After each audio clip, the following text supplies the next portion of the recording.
Okay, I am live. So it says, and it is recording my voice.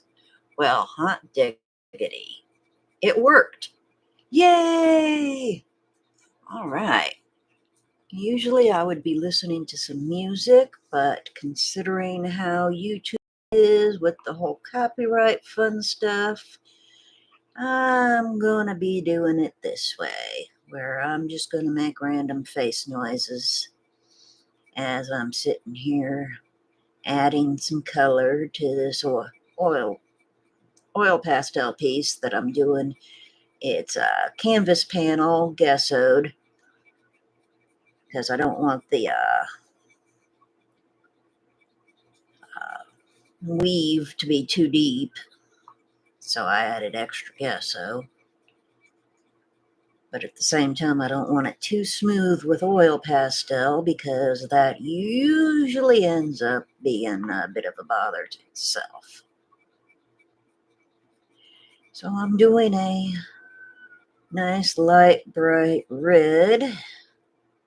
I've already got the shadows done, I've got the background done, I've got the stem and the leaves and the sepals done.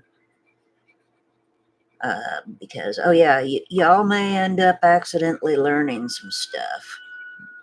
You've been warned, it can happen. I'm a geek. And one of the interesting things about drawing and painting for me is that as I'm doing it, I tend to learn more about the subject matter, which, for me being a geek, that's just, absolutely wonderful. But if you're going to be hanging around, you might end up with it as well. And I guess a live video on YouTube, y'all. Yes, it is that bad. Because I've been, very traditional, low tech, not much. I remember when YouTube came out, bandwidth was expensive, and so, I didn't get into it. I wasn't an early adopter. But I got rickrolled enough times. How many of y'all remember that? Being rickrolled. Really working on this sideways, just to try to keep my hand off of it. Just because. Oh, you know what I forgot? I done forgot to grab up the reference image that I did almost 3 years ago. This is a redo. I am redoing this. I did a different crop, and what I'm redoing had been one of my early pieces from experimenting with oil pastel, and hadn't quite gotten the feel of it as I do now, as y'all are fixing to see when I get going. Now, this is on a TV tray. Does anybody remember TV dinners? Probably not. But anyhow, this is on a TV tray, and it will rock and do silly stuff like that. So if it moves around, that's what's doing it. It's because it's on a little unstable thing. But hey, it's all good.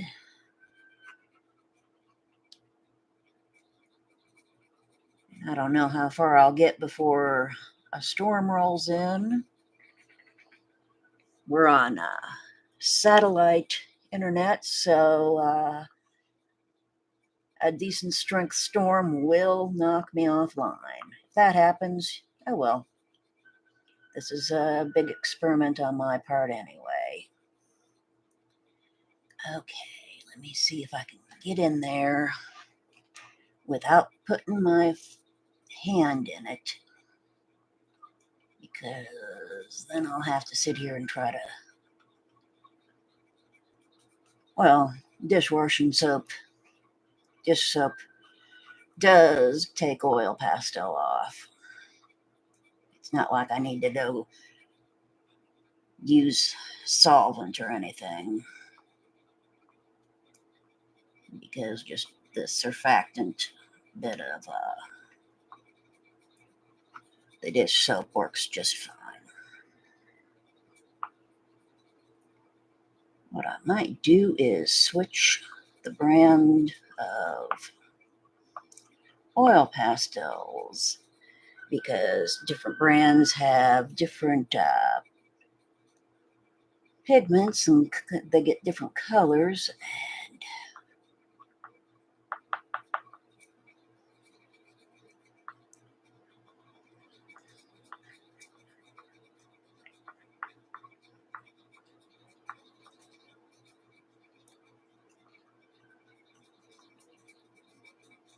where was I going with this? I don't remember. Like I said, I usually listen to music, but I don't want to get any copyright strikes, so y'all are just hearing me think out loud. But hey, yeah, it's just one of them things.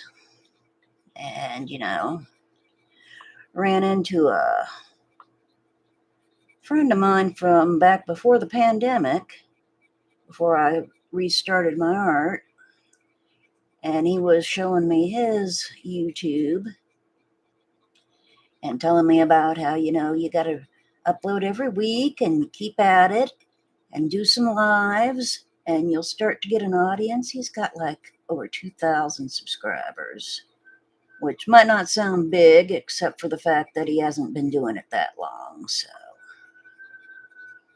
I told him he ought to check mine out and give me any tips that he thinks would be helpful.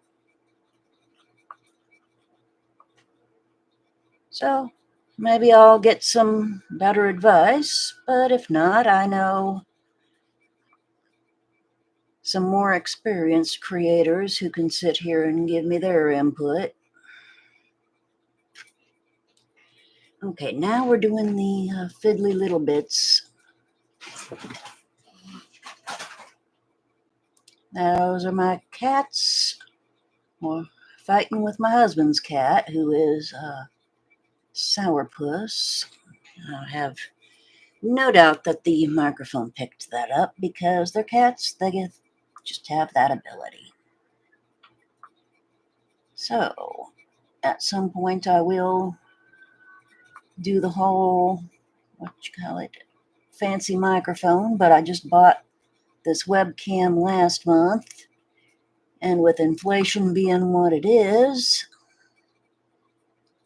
I don't have as much spending money as I did last year, that's for sure. But hey, what can you do? When I was born, the big 70s inflation was kicking off.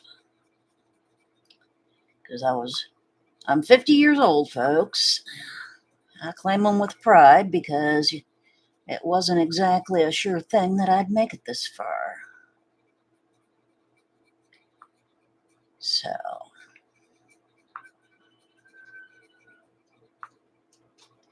these days I need bifocals to actually see what the hell I'm doing, which is kind of a weird experience. Let's see here. Do I have a really... I kind of do. These are my Erengi Art Aspirers. Let me put just a little bit of this. And a little bit up here. Touch over here. And a little bit over here. Oh, I might have a better neon red. Okay, change over switch for the thing. If I was just recording to make a later video, I would, of course, hit pause or stop. Oh, crick crack. All right, there it go. I just had it. I just moved it out of the way. Okay, here's one. These are my Geo Gallery Artist. Excuse me. Let me flip this around. Okay. Actually, these are not the reds I'm looking for. These are not the droids you're looking for. Yes, I'm old enough. I saw the original Star Wars in the theater. How did I get to be 50? I have no idea. It's just one of those mysteries. Let me put that over there. All right, we're here. This might be what I'm looking for. Is this what I'm looking for? I keep trying to organize things and my cats keep rearranging. Oh yes, here we go. The expensive, real expensive oil pastels. They are like the chef's kiss of oil pastel. It's like painting with lipstick. I kid y'all not. And at some point, my cat will peek her face around because she is now hiding directly behind, underneath. Won't you, monster? It's almost like I've met you before. Oh, wait. First, she's got to go fix things after I scooped the litter box. Because, you know, you don't want to do a live stream when one of the cats is stink-butted. Hang on, what do we have here? We have fuzz. Because it's a thing.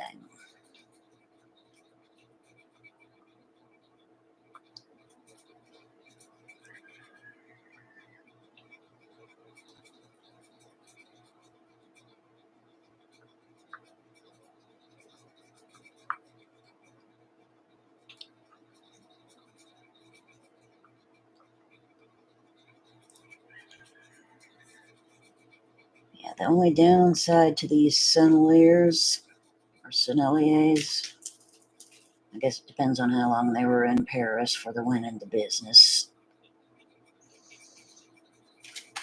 But you use them real fast because there's not a whole lot to them.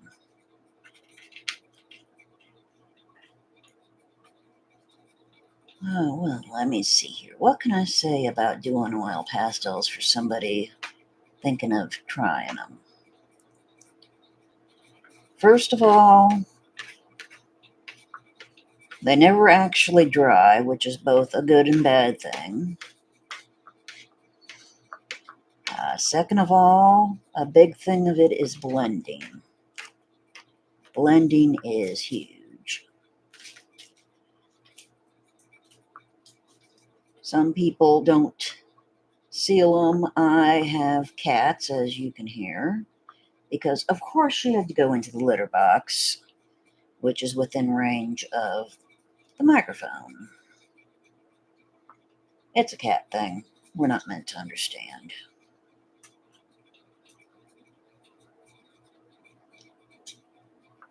But some people use their fingers. I've developed psoriasis, and it's just not worth taking the chance that it may make my skin go nuts. So I use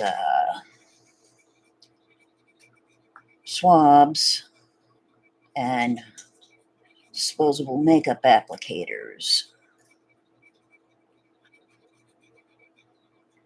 and tend to get some pretty good results. But basically, just pick one thing and try it and keep playing with it. And then you too will get good results. just from familiarity and knowing what the stuff will do. And a big thing is not all oil pastel brands are equal. That is a really, really, really big thing. The brands I use and recommend are Mungio. Make sure you get the artist grade of gallery. They have a standard line of galleries, and it's not always obvious. Guess who got the wrong one the first time? But Arengi Art Aspires, or I like. They've got colors that Mungio doesn't. And of course, the ultimate in oil pastel is these Senneliers. One of these days, I'm going to have to look up and see how the company pronounces it. They probably say it with a French accent, since I believe they are still manufacturing and headquartered in France.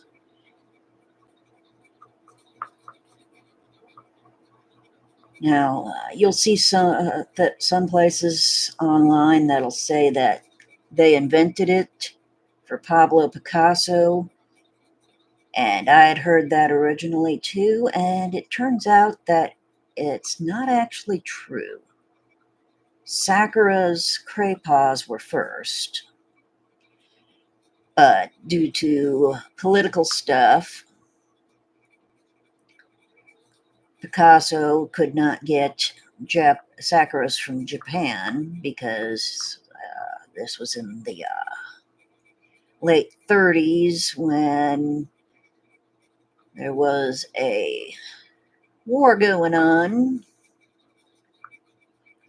and in East Asia as well as in Europe, and sanctions were applied and whatnot until Picasso just simply could not get the Sakuras, and so he went to Sennelier and asked him to make him a version of them. Oh, food. But like oil painting, the best way that I've seen on working oil pastel is to go light to dark, and also from your lower quality to your highest quality ones. Especially if you're working big. This is only 11 by 14. I've got 18 by 24 inch panels behind my chair here, and those are going to get a happy dose of oil pastel as soon as I decide on what exactly I want to do with them. Now, this webcam ought to be high def enough for y'all to see that as I start blending, I've got about a minimum of 3 colors per area, and then it's just a matter of blending them and working them into the weave of the canvas so that none of the white underneath shows through. Well, let me rephrase that. None of the white is untinted by pastel.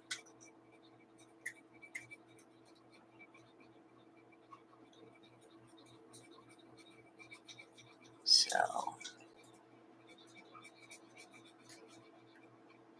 working along the edges is always the tricky part, especially when you're working with complementary colors like red and green, because if you blend those two, you'll get kind of a gray.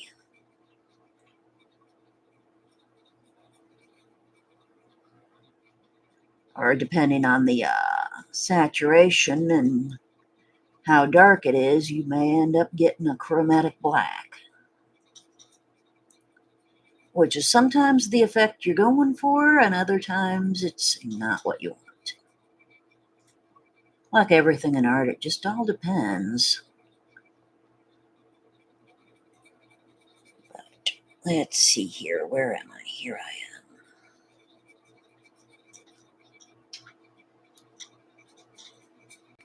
And when I say where am I, I'm figuring out where the line on my bifocals is. You'd think by now I'd be used to them, but I'm kind of a stubborn little git like that.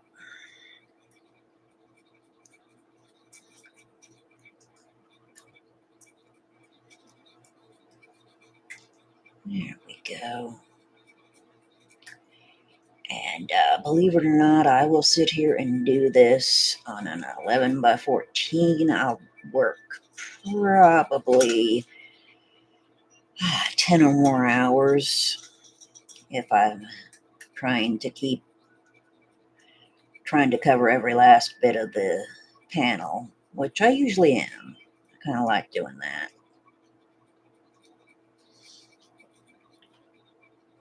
But as you can see, as I'm blending, it's just smoothing out and looking absolutely gorgeous. And once I get everything smooth, I'll go back over, add highlights, deepen shadows if they need it. Looks like they will. And just keep tweaking it back and forth until I'm finally happy with it. Where are we at? Here we are.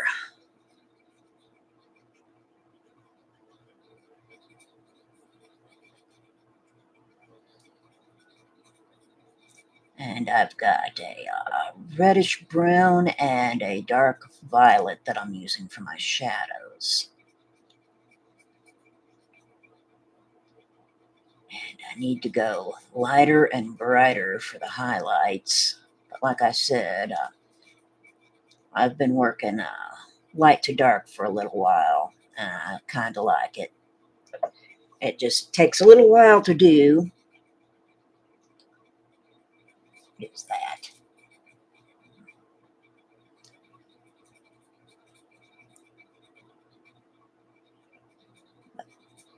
And I can hear the wind chimes out there. I've got musically tuned wind chimes because I just couldn't stand the idea of having a jangly, untuned one. And so when the wind whips up, it plays me a melody. Because I've actually got two of them, but they're in keys a third apart. So one's a key of C.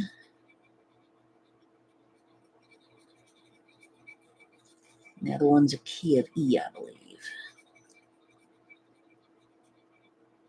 Unless it's A, I don't recall now. I just remember they're a third apart. I love music, but I have no sense of rhythm, and that pretty much destroyed the idea of a musical career for me. And the ironic thing is both my brother and sister were drummers in school. My brother still drums and identifies as a drummer. He still composes too.